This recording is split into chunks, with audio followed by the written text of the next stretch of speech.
Thank you very much.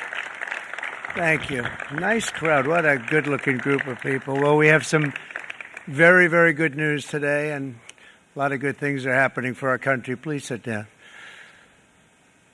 My fellow Americans, this is Liberation Day, waiting for a long time. April 2nd, 2025 will forever be remembered as the day American industry was reborn, the day America's destiny was reclaimed, and the day that we began to make America wealthy again. We're going to make it wealthy, good and wealthy. For decades, our country has been looted, pillaged, raped, and plundered by nations near and far, both friend and foe alike. American steel workers, auto workers, farmers, and skilled craftsmen, we have a lot of them here with us today. They really suffered gravely. They watched in anguish as foreign leaders have stolen our jobs, foreign cheaters have ransacked our factories, and foreign scavengers have torn apart our once beautiful American dream. We had an American dream that you don't hear so much about. You did 4 years ago, and you are now, but you don't too often, and for many years and decades even, you didn't hear too much about. Our country and its taxpayers have been ripped off for more than 50 years, but it is not going to happen anymore. It's not going to happen. In a few moments, I will sign a historic executive order instituting reciprocal tariffs on countries throughout the world. Reciprocal, that means they do it to us and we do it to them. Very simple. Can't get any simpler than that. This is one of the most important days, in my opinion, in American history. It's our declaration of economic independence. For years, hardworking American citizens were forced to sit on the sidelines as other nations got rich and powerful, much of it at our expense.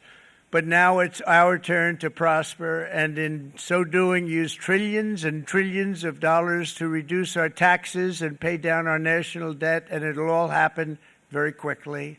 With today's action, we are finally going to be able to make America great again, greater than ever before.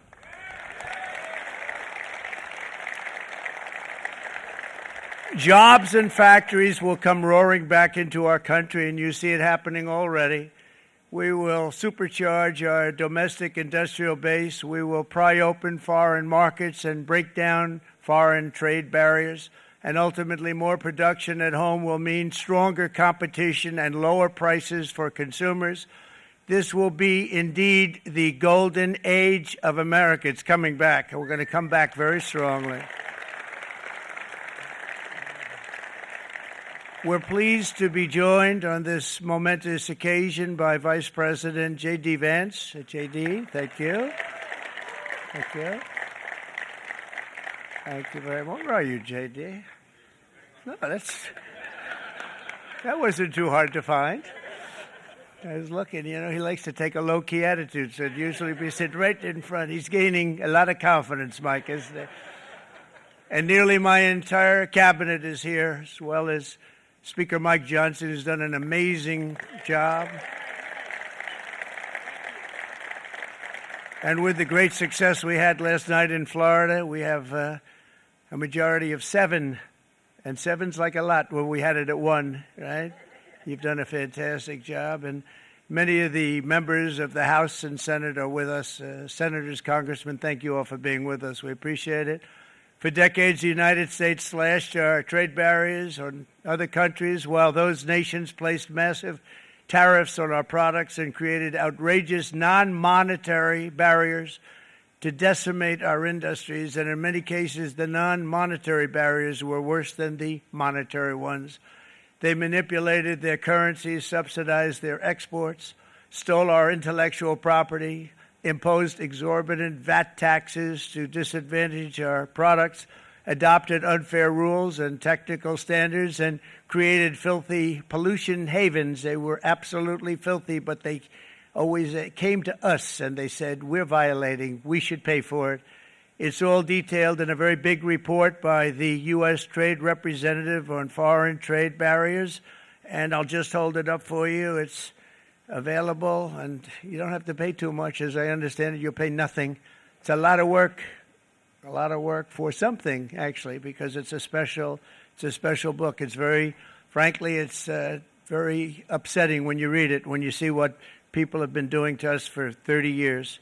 This all happened with no response from the United States of America, none whatsoever. But those days are over.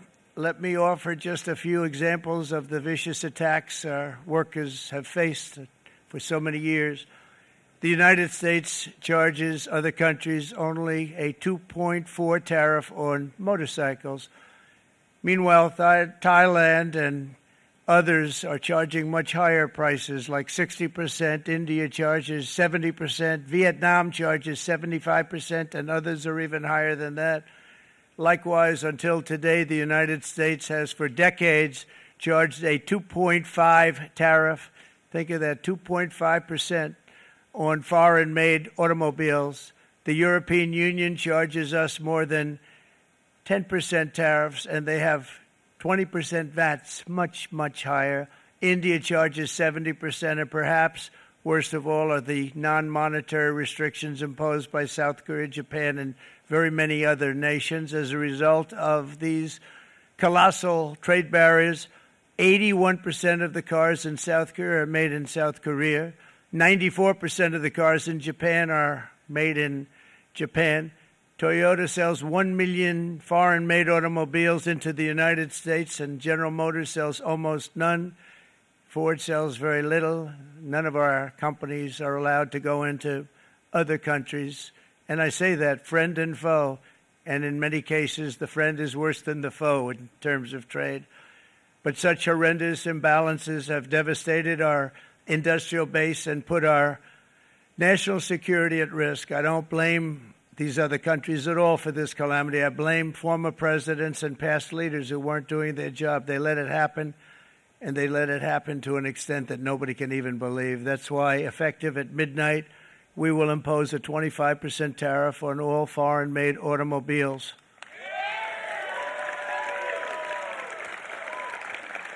Thank you. Brian, I'd like to have you come up here for a second, okay? I just see him sitting. He's been a fan of ours, and he understands this business a lot better than the economists, a lot better than anybody. Brian, say a few words, please, would you? Thank you, Mr. Thank you. President. It's a great honor to have you. Thanks. Thank you, Mr. President. I grew up just north of Detroit, Michigan, in Macomb County, known as the home of the Reagan Democrats. My first vote for president was for Ronald Reagan. I thought that was going to be the best president I ever saw in my lifetime until Donald J. Trump came along.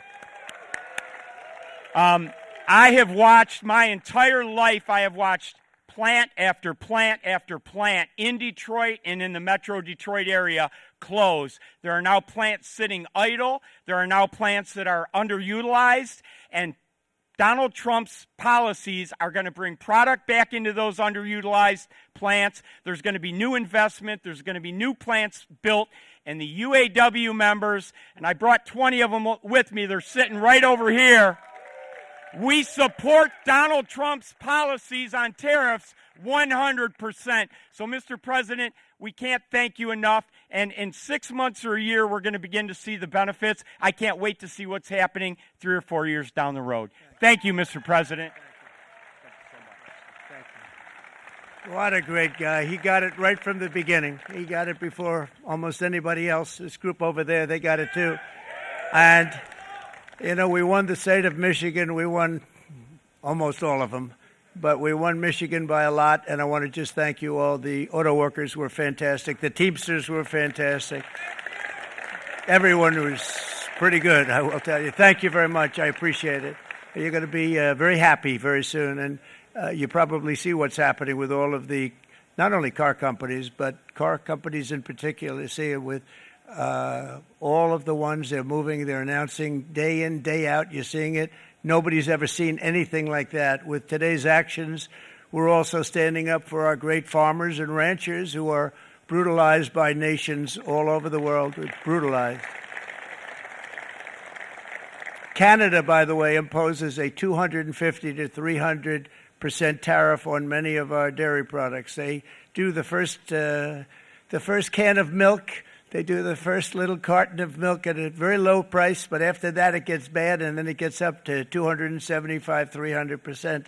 So when they're figuring what's Canada charging, they say, oh, about 2%, 3%. But take a look at what happens down the road. When you look a little bit, it's not a pretty picture, and we don't like it, and it's not fair. It's not fair to our farmers. It's not fair to our country. And with countries like Canada, you know, we subsidize a lot of countries and keep them going and keep them in business. In the case of Mexico, it's $300 billion a year. In the case of Canada, it's close to $200 billion a year. And I say, why are we doing this? Why are we doing this? I mean, at what point do we say you got to work for yourselves, and you got to? This is why we have the big deficits. This is why we have that amount of debt that's been placed on our heads over the last number of years, and we're really not taking it anymore. Through non-tariff barriers, the European Union bans imports of most American poultry. You understand? They say, we want to send you our cars, we want to send you everything, but we're not going to take anything that you have. Australia bans, and they're wonderful people and wonderful everything, but they ban American beef, yet we imported $3 billion of Australian beef from them just last year alone. They won't take any of our beef. They don't want it because they don't want it to affect their farmers. And you know what? I don't blame them, but we're doing the same thing right now, starting about midnight tonight, I would say. And China charges American rice farmers an overquota, it's called, a tariff rate of 65%. South Korea charges 50%. Actually, they charge different, from 50% to 513%. And Japan, our friend, charges us 700%. But that's because they don't want us selling rice and other things. Who can blame them, Madam Secretary? Agriculture, great job you did on eggs, by the way. The egg prices came down 50%. You got them down 50% once we got involved. They were going through the sky. The egg prices, they were going through the sky, and you did a fantastic job. Now we have lots of eggs, and they're much cheaper, down about 59% now, and they're going down further. We charge 2.8% for so many things that other countries are charging 200%, 300%, and 400% for. If imposing tariffs and protective barriers made nations poor, then every country on earth would be racing to eliminate these policies, and China would be the first on line. They run a very strong country, but they're not first in line, and the American people are paying a very big price.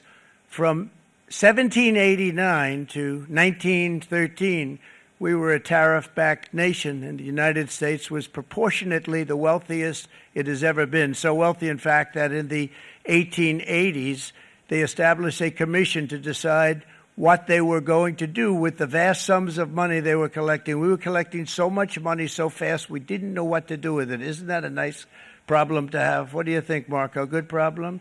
Marco would love that problem. But we don't have that problem anymore, but we're not going to have it very much longer, I will tell you. But they collected so much money, they actually formed a commission to determine what they were going to do with the money, who they were going to give it to, and how much. Then in 1913, for reasons unknown to mankind, they established the income tax so that citizens, rather than foreign countries, would start paying the money necessary to run our government. Then in 1929, it all came to a very abrupt end with the Great Depression, and it would have never happened if they had stayed with the tariff policy. It would have been a much different story. They tried to bring back tariffs to save our country, but it was gone. It was gone. It was too late. Nothing could have been done. It took years and years to get out of that depression, far longer than even FDR had that office right over there for a long period of time. The ramp system, that's rather intricate, was built because of him, and every time you walk up, you think of him, and he did a great job in many ways, but it lasted long beyond his terms, as you know. But it's not too late any longer, and we're going to start being smart, and we're going to start being very wealthy again. We're going to be wealthy as a country because they've taken so much of our wealth away from us. We're not going to let that happen. We truly can be very wealthy. We can be so much wealthier than any country. It's not even believable, but we're getting smart. Nearly a century later, in the face of unrelenting economic warfare, the United States can no longer continue with a policy of unilateral economic surrender. We cannot pay the deficits of Canada, Mexico, and so many other countries. We used to do it. We can't do it anymore. We take care of countries all over the world. We pay for their military. We pay for everything they have to pay. And then when you want to cut back a little bit, they get upset that you're not taking care of them any longer. But we have to take care of our people, and we're going to take care of our people first. And I'm sorry to say that.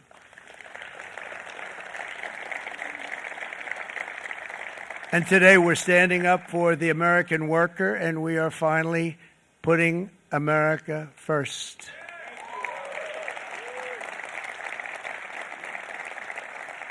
In Sleepy Joe Biden's last year in office, the United States hemorrhaged 100,000 manufacturing jobs, and the number was going through the roof at levels never seen before. And our trade deficit reached a record $1.2 trillion, which is unheard of. Since the beginning of NAFTA, the worst trade deal ever made, it was a horror show. I was able to terminate it. They all said you'd never be able to get it out. We had to get approval from Congress to get it terminated. We had to live with that deal. It was the worst trade deal ever made by far. But since the very beginning of NAFTA, our country lost 90,000 factories. Think of what that is, 90,000. Think about putting a map up and putting text on it. You wouldn't have enough room. 90,000. I said, is that possible? We had it checked 4 different times, and it was actually somewhat higher than that. And 5 million manufacturing jobs were lost while racking up trade deficits of $19 trillion. That was the worst trade deal ever made. As a result of these gigantic losses, foreign nations now own $26 trillion more of American assets than think of this, than the Americans own of their own foreign assets or other foreign assets. The United States can no longer produce enough antibiotics to treat our sick. We have a tremendous problem. We have to go to foreign countries to treat our sick. If anything ever happened from a war standpoint, we wouldn't be able to do it. We import virtually all of our computers, phones, televisions, and electronics. We used to dominate the field, and now we import it all from different countries. A single shipyard in China now produces more ships every year than all of the American shipyards combined. Think of that. And it was a business that we used to dominate. We used to dominate it totally. In short, chronic trade deficits are no longer merely an economic problem. They're a national emergency that threatens our security and our very way of life. It's a very great threat to our country. And for these reasons, starting tomorrow, the United States will implement reciprocal tariffs on other nations. It's been a long time since we even thought of that. We used to think about it a lot. We didn't think about it for many decades, and you see what's happened. For nations that treat us badly, we will calculate the combined rate of all their tariffs, non-monetary barriers, and other forms of cheating. And because we are being very kind, we're kind people, very kind. You're not so kind when you got ripped off with your salaries. My auto worker friends and my Teamster friends and all of the unions that typically voted Democrat, they're not voting Democrat anymore because worker, whether union or non-worker, they're for the Republicans now. That's what happened.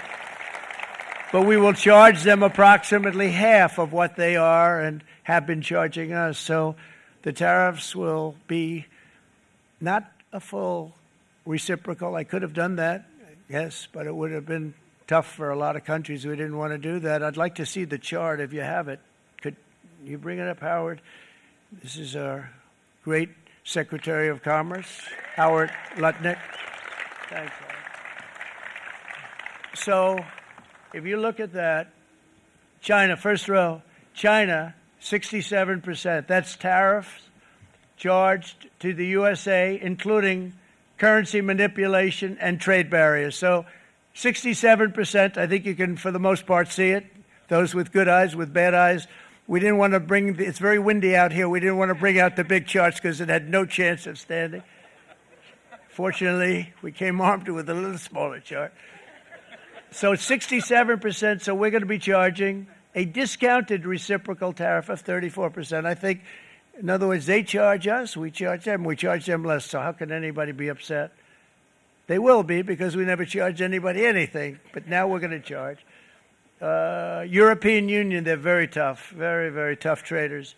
You think of European Union, very friendly. They rip us off. It's so sad to see. It's so pathetic. 39%, we're going to charge them 20%, so we're charging them essentially half. Vietnam, great negotiators, great people. They like me, I like them. The problem is they charge us 90%. We're going to charge them 46% tariff. Taiwan, where they took all of our computer chips and semiconductors. We used to be the king, right? We were everything. We had all of it. Now we have almost none of it, except the biggest company is coming in. We're going to end up with almost 40%. Lee Zeldin's working to get their approvals. And it's an amazing company. Mr. Wei, of one of the great companies of the world, actually. They're coming in from Taiwan, and they're going to build one of the biggest plants in the world, maybe the biggest for that. But 64%, we're going to charge them 32%. Japan, very, very tough. Great people. And again, I don't blame the people for doing it. I think they're very smart in doing it. I blame the people that sat right in that Oval Office, right over there, right behind the Resolute desk or whichever desk they chose. Japan, 46%. They would charge us 46%, and much higher for certain items like cars, little items like cars. 46%, we're charging them 24%. India, very, very tough, very, very tough. The Prime Minister just left, and he's a great friend of mine, but I said, you're a friend of mine, but you're not treating us right. They charge us 52%. You have to understand, we charge them almost nothing for years and years and decades, and it was only 7 years ago when I came in, we started with China and charged them. We took in hundreds of billions of dollars from China in tariffs, and they understood, honestly. President Xi understood. He said, look, I understand, and the other countries, and they all understand. We're going to have to go through a little tough love, maybe, but they all understand. They're ripping us off, and they understood it. Prime Minister of Japan, Shinzo Abe. He was a fantastic man. He was unfortunately taken from us, assassination. But I went to him and I said, Shinzo, we have to do something. A trade is not fair. And he said, I know that. And he was a great gentleman. He was a fantastic man, but he understood immediately what I was talking about. I said, Shinzo, we have to do something. He said, I know that. And we worked out a deal, and it would have been a much better deal, but frankly, there were many years left on the deal that was made previous to my getting there, but it was something. If you look at Switzerland, 61% to 31%. Indonesia, Malaysia, Cambodia. Oh, look at Cambodia, 97%. We're going to bring it down to 49%. They made a fortune with the United States of America. United Kingdom, 10%, and we'll go 10%. So we'll do the same thing. South Africa, 60%, 30%, and they've got some bad things going on in South Africa. We're paying them billions of dollars, and we cut the funding because a lot of bad things are happening in South Africa. The fake news ought to be looking at it. They don't want to report it. Brazil, 10%, 10%. Bangladesh is 74%. So you see what's going on. Pakistan, 58%. Sri Lanka, 88%. So what we're doing is we're taking not the full, we could take the full 88%. Thanks a lot, Howard. He's doing a very good job. How's he doing, all right?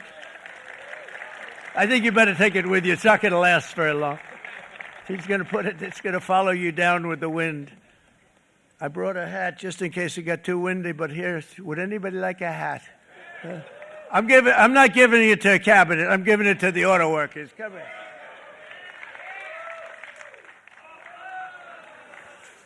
Thank you, fellas. Get it. That's it.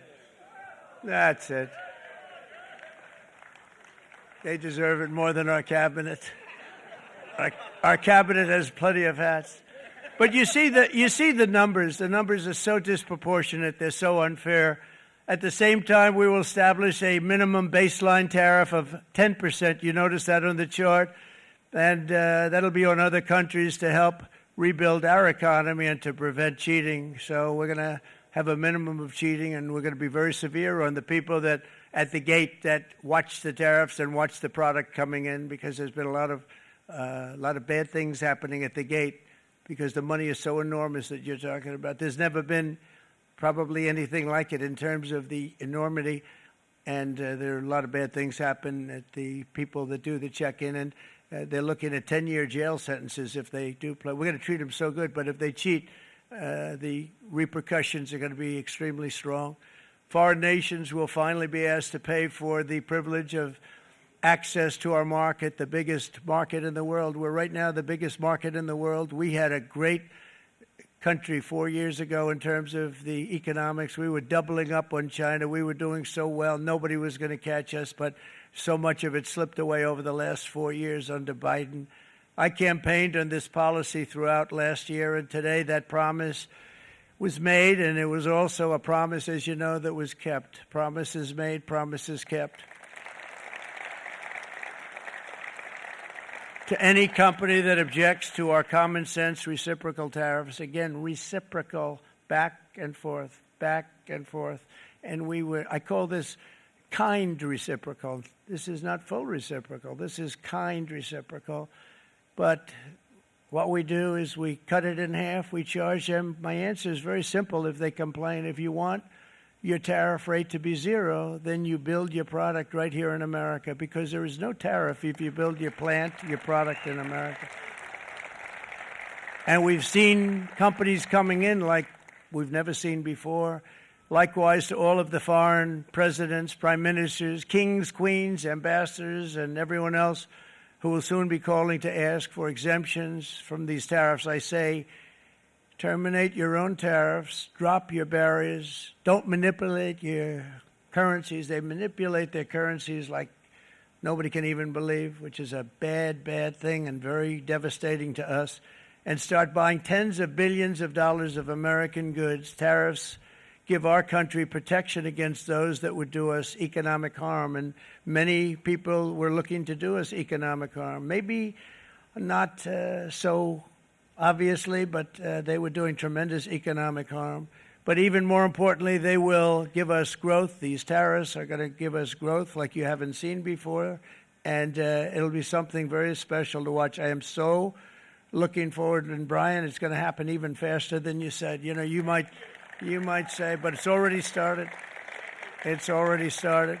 Work's already begun on plants all around the country. And you see that as before. These are big, rich companies. We have $61 billion started on a big plant going up. It's going to be announced over the next 2 days, and they already started work. Many of these the biggest companies in the world, they've committed to build. We're going to build, sir. And they came here to see me, and wanted to know if they could have a press conference. I do as many as I can. I'm pretty busy trying to stop Russia and Ukraine and the Middle East. We got to stop that. We got to stop the Houthis, which we're making tremendous. They like shooting ships down and out of the water, sinking ships. They get a kick out of it, but they're not getting such a kick out of it now, are they, Mr. Secretary? They're not getting such a kick out of that now. But here are just a short list of some of the companies that have already announced and committed to investment. And this is a company that built its factories and its plants in China. Apple is going to spend $500 billion. They never spent money like that here. They're going to build their plants here. SoftBank, OpenAI, and Oracle, great companies, are investing $500 billion almost immediately. NVIDIA, a hot company, is investing hundreds of billions of dollars. They just announced. TSMC, the biggest, most important company in the world of chips from Taiwan, with no investment from us, is investing 200 billion, and they said the reason was, number one, the election of November 5th, and number two, the tariffs. They don't want to pay the tariffs, and the way they're not paying it is to build their plant here. So we're going to go from almost no percentage. We used to have 100% of the chip market. Now it's all in Taiwan. Almost all of it's in Taiwan, a couple of other countries, but mostly in Taiwan.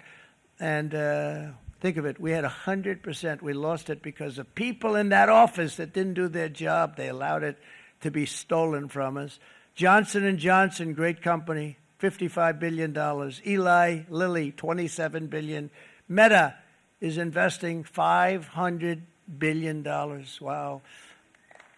The Mac is investing $20 billion. CMA, CGM, $20 billion. And then you have Merck and Clarios, Stellantis, General Motors, GE Aerospace, Honda, Nissan, Hyundai are all putting in billions and billions of dollars, and they're committed 100%. So.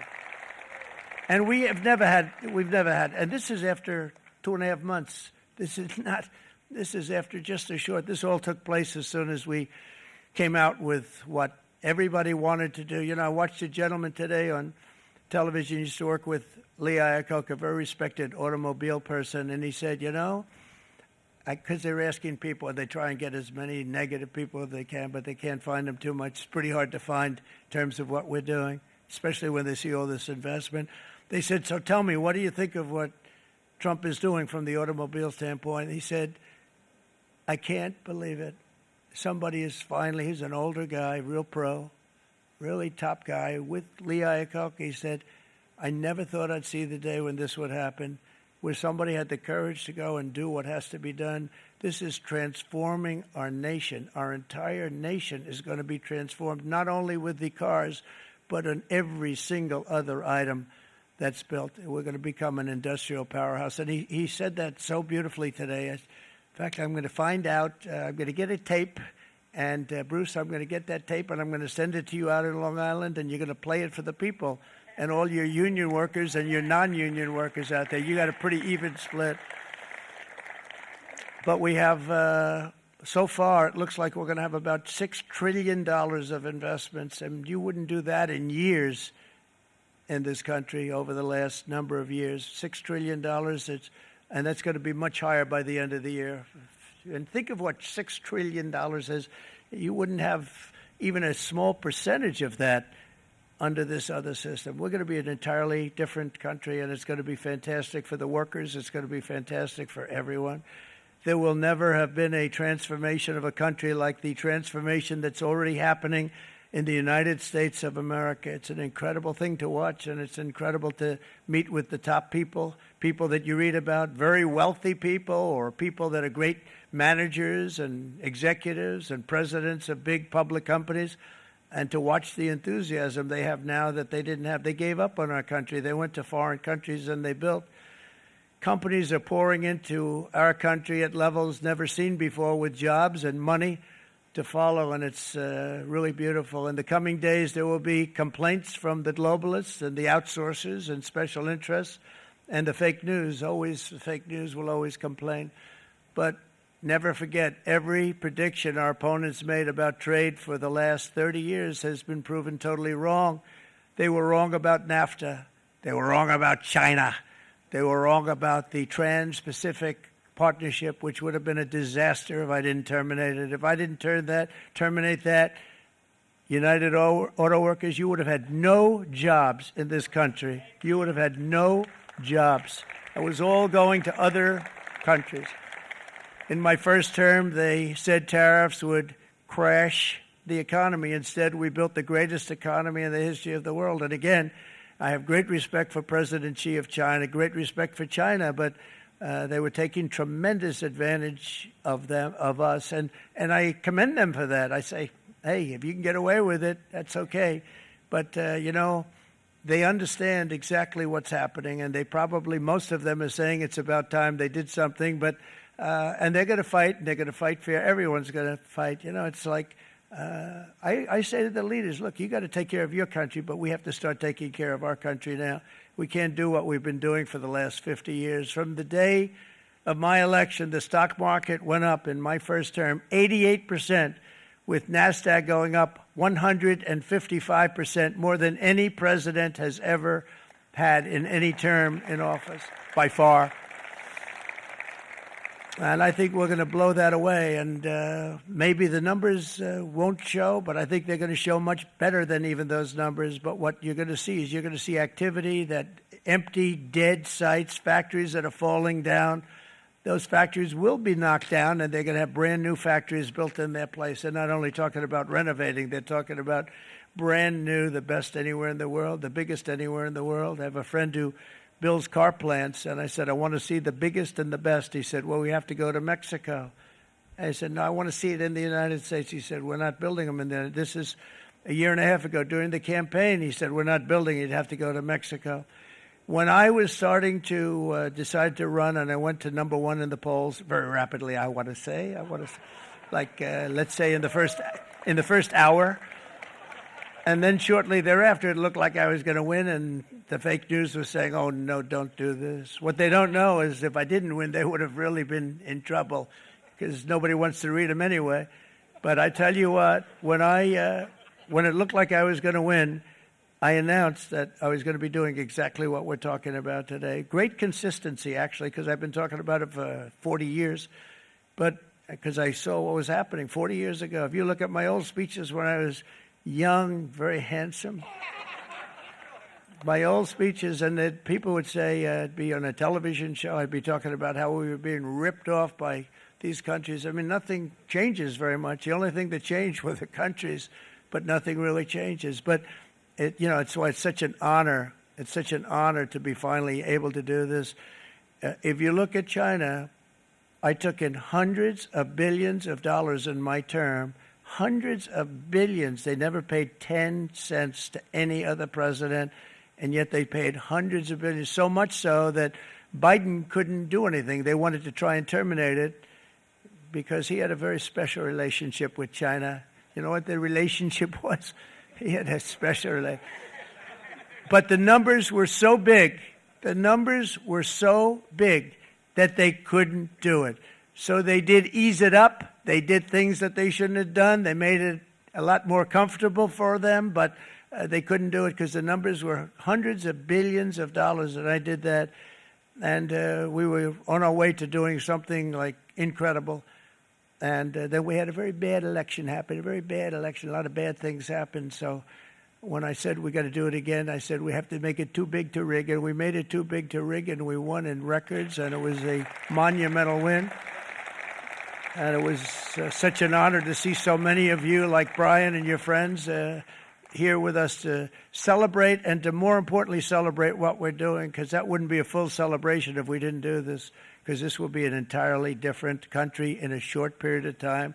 It'll be something the whole world will be talking about it. The critics made the very tired predictions earlier this year, but in February, core inflation dropped to the lowest rate in 4 years, and the price of eggs, as you know, just in a month and a half, we were there for 4 weeks. And the first week, I got blamed for eggs. I said, I just got here. They said eggs have gone up at like 250%, and you can't get eggs. And they were going crazy. And I said, I just got here. And then we got to work on eggs, and we got to work on everything. And our great Secretary of Agriculture, you did a fantastic job. Brooke Rollins, she did a fantastic job. And as I said before, the price of eggs dropped now 59%, and they're going down more, and the availability is fantastic. They were saying that for Easter, please don't use eggs. Could you use plastic eggs? I said, we don't want to do that. We want to, and you really came through. It's an amazing job. Thank you very much, Brooke. You did great. But likewise, an old-fashioned term that we use, groceries. I used it in the campaign. It's such an old-fashioned term, but a beautiful term, groceries. It sort of says a bag with different things in it. Groceries went through the roof, and I campaigned on that. I talked about the word groceries for a lot, and energy costs now are down. Groceries are down. Gasoline is way under $3, and people are beginning to be able to buy things and live again. We brought prices way down. We created 10,000 already in a few weeks, new manufacturing jobs, and it was that took place in 1 month. numbers that they haven't seen in a long time. We had virtually no inflation under my term. We had virtually no inflation for 4 years, but after transitioning over to Sleepy Joe, it went from almost non-existent to the highest in the history of our country. They had the highest inflation in the history of our country, brought up by energy and bad spending and bad policy, and a lot of bad things happened. How about allowing millions and millions and millions of people to pour into our country with open borders, where it's so sad to see even now, and I see our great secretary you have done. Stand up, please, Christy. Stand up. Christy Noem and Tom Homan. These people are doing a great job, but gotten them out in records. We have problems with judges that don't want them to go out. They want Tren de Aragua, and they want MS-13, the most vicious gangs ever. Nobody's ever seen anything like it. Absolute killer gangs. They kill people. They don't even think about it. And we put them out, and we have judges now, radical left judges that they don't want them to go out. They want them to even be brought back. Let's bring them back. You've done a fantastic job, and please thank everybody. Homeland Security, thank everybody. Appreciate it. And we now have a border that's the best border that we've ever had, even better than it was my first term. My first term we did good, but this one we really specialized in. We've done really well. And we had records then. We had the best, safest border 4 years ago. We had the best border there ever was. And now we have, you've actually matched it and done even better. And we're going to get it down the right way. And we want people, by the way, to come into our country, but we want to come in through a legal process. We want them to come in legally. We need more people. We need people to run these plants and to help the auto workers and the Teamsters and the non-union people and everybody else. But we need people and the farmers. And we're going to let people come in, but they want to come in. We want them to come in legally. They have to have the capability of loving our country, not people that hate our country. We don't want them in our country. And now we're going to pass the largest tax cuts in American history, and that's where we're relying on Mike and John Thune. And we will not cut Social Security, Medicare, or Medicaid benefits, and the Democrats will, because if they got in, the entire economy would collapse. This country was heading for a collapse under the people that you saw. They were horrible. I think one of the reasons people like the job, I have my highest approval ratings because I think they're comparing me to the worst administration in the history of our country, so I appreciate that at least. But Speaker of the House Mike Johnson and Senate Majority Leader, appreciate it, Mike, John Thune have been fantastic, by the way.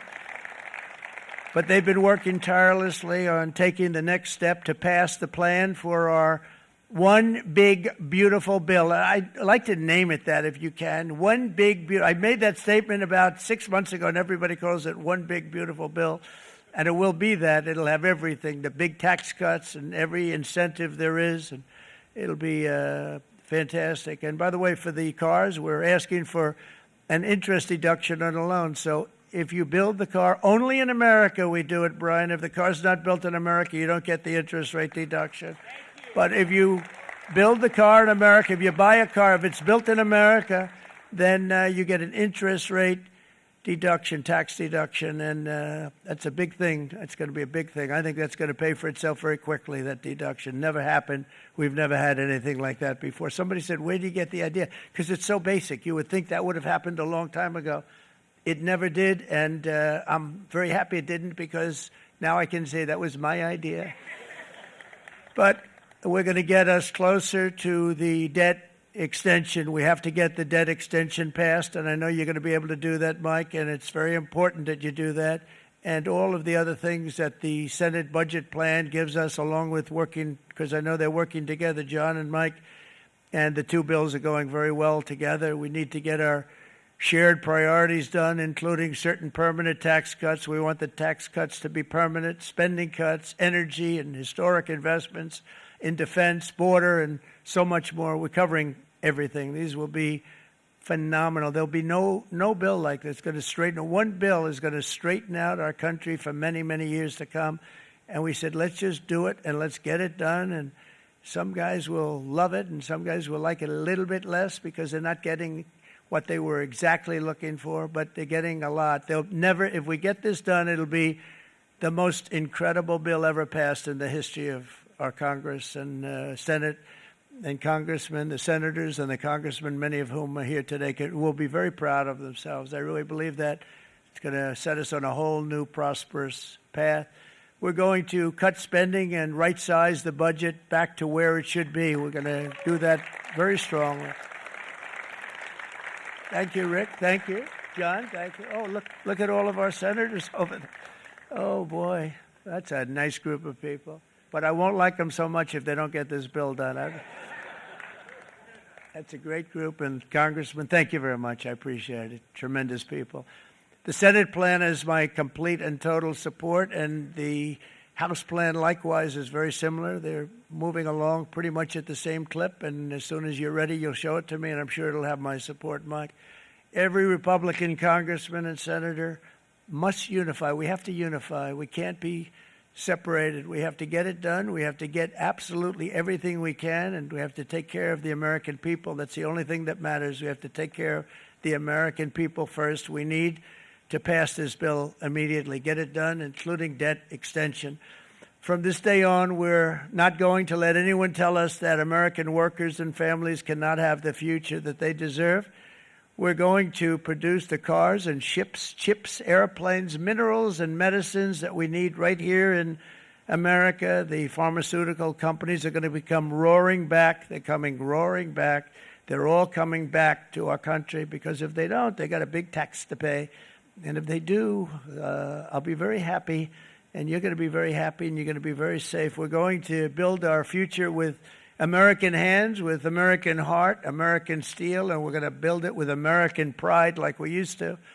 We're approaching our 100th day as president and have been given credit by a lot of people, actually, even some of the fake news. Can you believe it? Which in this case hopefully isn't fake. For having done more in that time than any other administration in the history of our country in the first 100 days. I think we've had an amazing, in terms of what we've done, what we've gotten accomplished. I'd like to see if we can get that war ended and another war from not starting in the Middle East. We have to get Russia. They're losing 2,000 on average, 2,500 people a day, young people, soldiers, Russian. Think of that. 2,500 through some days, but on average, probably over about a 1 week period, it's 2,712, they say. They're losing those soldiers. They're dying. They're being decimated. And they're not from our country, but they're from other countries, but they're human beings. They're from Russia. They're from Ukraine in this period, most of them. And we're going to get it stopped. It's a senseless war that would have never happened if I was president, and it shouldn't be allowed to go on. And I think we're being given good cooperation by Russia and by Ukraine, but we have to get it stopped. It's humanity. It's humanity. It's a terrible thing. This will be a very big moment. I think you're going to remember today. It's going to be a free nation that we're dealing with. We're going to have a very free and beautiful nation.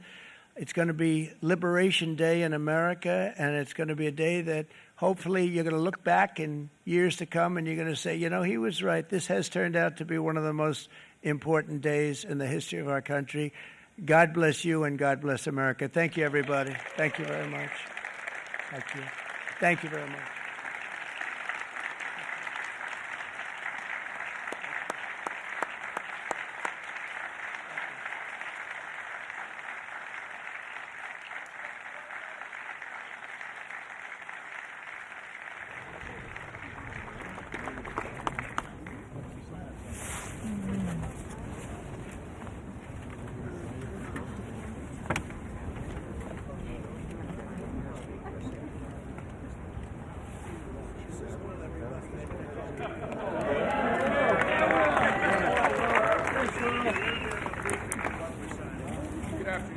We have two documents prepared for the president's signature today. One closes what's referred to as the de minimis loophole with respect to imports from the Not even Hail Mary. The other is the big one, is the reciprocal tariff executive order that the president just spoke about at length. This is obviously a huge deal, and it's been an honor to be a part of your team getting started.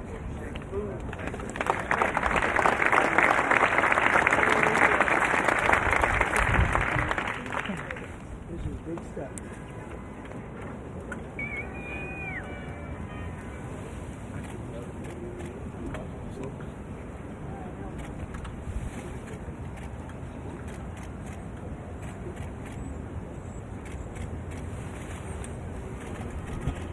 That's a 10. That's a good one. Right.